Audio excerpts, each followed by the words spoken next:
네, 안녕하세요. 네, 스포츠 인문학TV 이철호입니다. 오늘은 스포츠 산업 4.0을 준비했고요. 오늘 스포츠 산업 4.0에서는 리디북스, 요즘 우리 여가 시간에 많이 접하게 되는 전자책의 아주 뛰어난 회사를 소개해 드리도록 하겠습니다.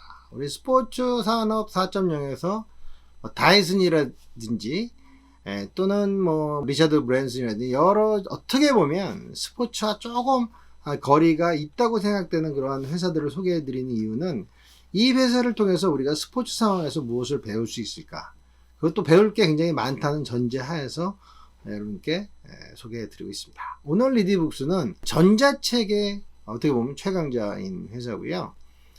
전자책 시장에서 1등. 근데 재밌게도 이 전자책 회사의 1등이 대기업이 아닌 9년 이상을 한 우물만 계속 팔던 리디북스라는 회사라는 것이죠.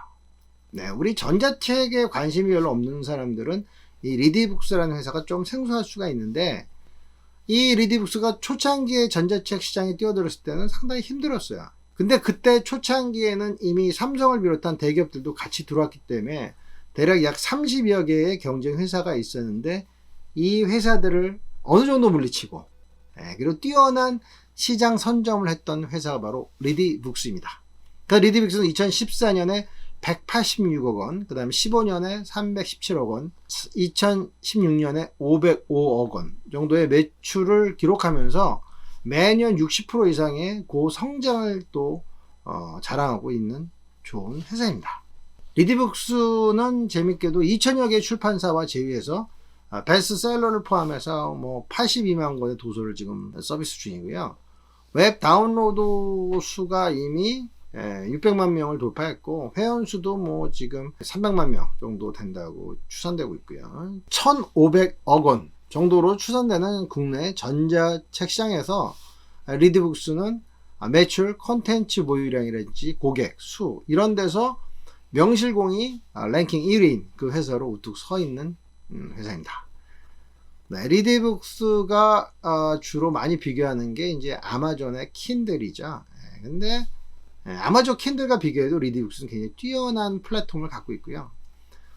그 다음에 이제 책 내용을 음성으로 이제 읽어주는 소위 TTS 기능을 보유하고 있는 걸 본다면 오히려 아마존 킨들보다도 성능이 더 좋다고 이제 평가할 수 있고, 같은 책을 아이폰, 뭐 안드로이드 폰을 물론이고, 심지어는 매킨토시 컴퓨터까지 이런 것들을 넘나들면서 완벽한 그 호환을 자랑하고 있는 그런 시스템을 공급하는 게 바로 리디북스고요. 또한 책을 구매하는 것도 상당히 쉽게끔 만들어 놨습니다. 네, 리디북스는 한국에서 스마트폰이 그 본격화되던 2009년 말에 이제 서비스를 좀 시작했고요.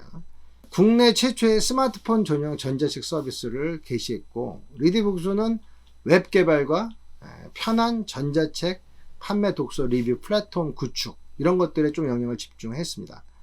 최초의 스마트폰 전자책 서비스에 이어서 아이패드 버전도 이제 공급을 시작했고, SNS와 연동돼서 이러한 그 서비스를 누릴 수 있도록 만들어 놨고요. 또한 그 웹의 어떤 기능적인 측면을 계속 업그레이드 했기 때문에 독자들이 굉장히 보기 편하고 가독성 있는 그런 시스템을 구축하게 됩니다. 특히 2015년에는 전용 전자책 단말기인 리디북스 페이퍼라고 있죠. 이 리디북스 페이퍼를 출시하면서 이렇게 들고 다니면서 볼 수 있는, 원래 스마트폰보다는 훨씬 더 이 눈이 덜 아프고 편하게 볼 수 있는 그런 시스템까지도 공급하게 됩니다. 그렇다면 리디북스는 어떻게 성공했을까요? 첫 번째는 고객 행동 패턴을 잘 파악한 데 있습니다. 그러니까 리디북스 웹 안에서 책을 읽고 구매하고 활동을 이렇게 시작하게 되면 양질의 데이터들과 만날 수 있는 그런 시스템을 잘 체크를 해놔가지고 결국 어떻게 보면 고객의 행동 패턴을 잘 읽고 그거에 맞는 걸 잘 제공해주는 시스템을 주게 됩니다. 그래서 고객이 편한 게 무엇인가, 고객이 원하는 게 무엇인가, 이런 것들을 잘 체크했습니다. 그러니까 매월 1일에서 3일 동안 또 포인트를 2배로 올려주는 1, 2, 3 더블 포인트, 뭐 이런 이벤트까지 실시하면서 고객들한테 훨씬 더 친화적으로 다가갈 수가 있고, 그러니까 이러한 게 성공할 수 있었던 거는 뭐냐면 대부분의 이제 책을 읽는 사람들이 어떻습니까? 연초 또는 월초에 독서를 해야 되겠다 이렇게 결심하게 되죠. 그런데 점점 가면서 작심삼일이 될 확률이 높잖아요. 그래서 그런 것들까지도 확인해서 매월 1일부터 3일까지는 포인트를 줄 때, 책을 구매할 때 포인트를 더블로 준다. 그러니까 그때 주로 계획할 수 있게끔 만들어 놓고, 그 다음 리디북스 웹사이트의 그 트래픽 같은 경우가 저녁 6시부터 자정까지 이제 빠르게 올라가고 새벽 되면 당연히 뚝 떨어지기 때문에 리디북스 같은 경우는 그 전자책 시장에서 중요한 그 메인 화면의 추천 도서 이런 것들을 주로 오후 7시에 교체해서 볼 수 있도록 했다는 거죠. 이게 굉장히 중요한 거죠.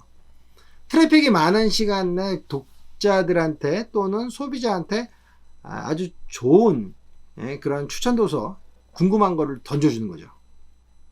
그러니까 독자 친화적인 그런 시스템을 구축하게 됐다는 거죠. 아울러서 심야 한정 할인 이벤트 같은 걸 통해서 트래픽이 별로 없고 사람들이 잘 보지 않는 그러한 시간대에는 오히려 이벤트를 통한 그런 마케팅을 시행했다라는 것이죠. 이런 것도 성공 요인이 되겠죠. 그다음에 이제 두 번째는 이 리디북스가 잘하는 것 중에 하나가 빅데이터를 잘 활용을 해요. 그러니까 요즘 우리가 스포츠 회사도 그렇고요.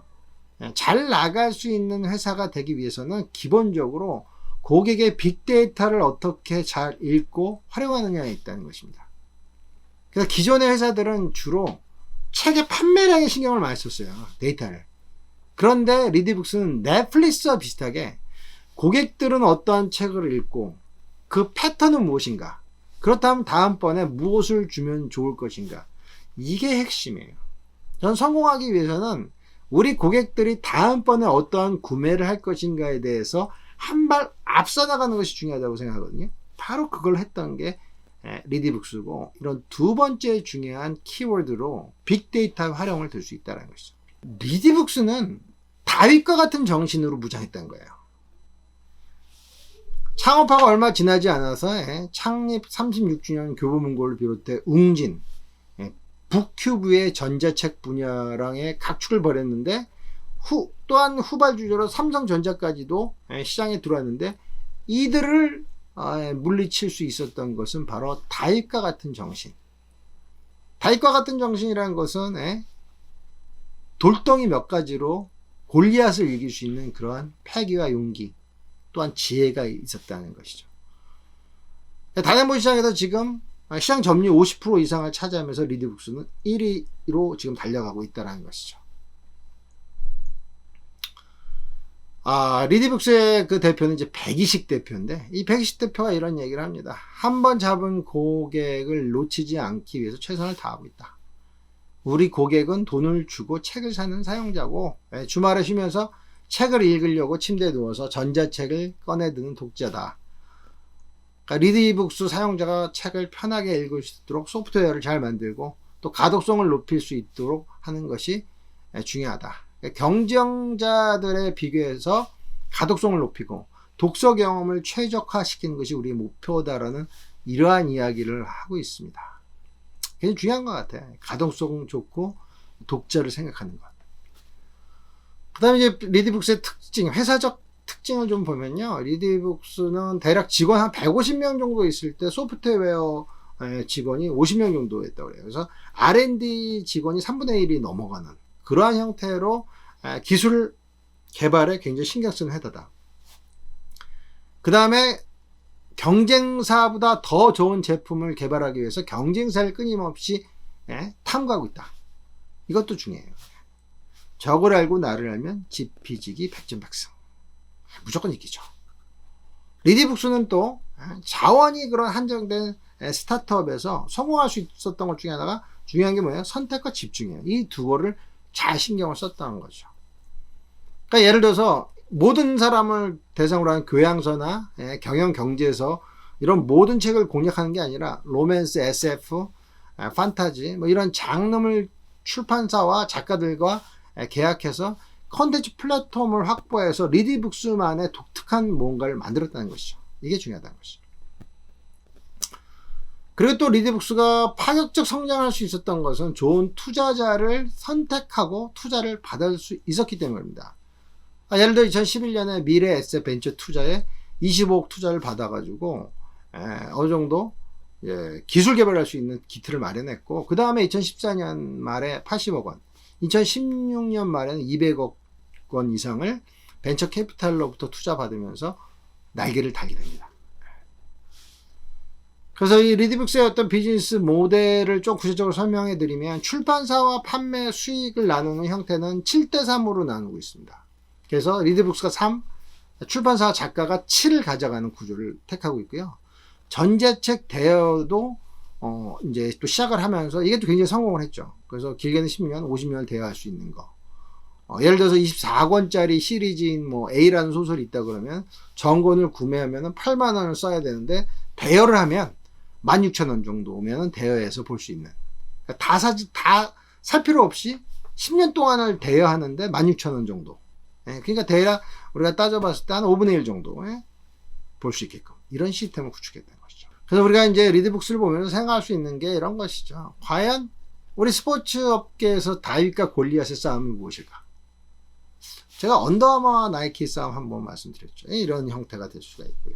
그 다음에 레저 기업, 스포츠 기업이 투자를 받기 위해서는, 벤처 캐피탈 같은 데서 투자를 받기 위해서는 과연 어떠한 능력을 갖고 있어야 할 것인가, 이런 걸 잘 생각해야 되는 거죠.